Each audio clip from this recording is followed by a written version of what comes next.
L'educació del segle XXI no consisteix, a hores d'ara, en la transmissió de coneixement i la reproducció posterior d'aquest en un examen.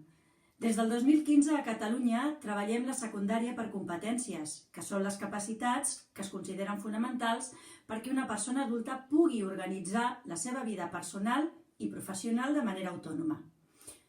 Aquestes competències són transferibles, significatives, productives i funcionals. Quan els vostres fills ingressin a l'ESO, treballaran més de 117 competències al llarg de 4 anys de cadascun dels àmbits de coneixement: lingüístic, científic, artístic, matemàtic, social i també les transversals. Aquestes darreres tenen una importància significativa i per aquest motiu les treballem de manera molt acurada al nostre centre. Estem parlant de les competències digitals, d'una banda, tan decisives en el món en què vivim i en els moments que travessem.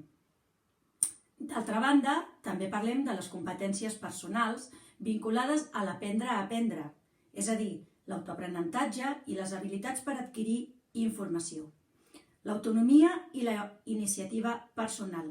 Volem que el nostre alumnat consolidi la capacitat d'adaptar-se a noves situacions i nous contextos, el context social, el polític i el tecnològic. Penseu que els aprenentatges actuals seran la base dels seus aprenentatges futurs.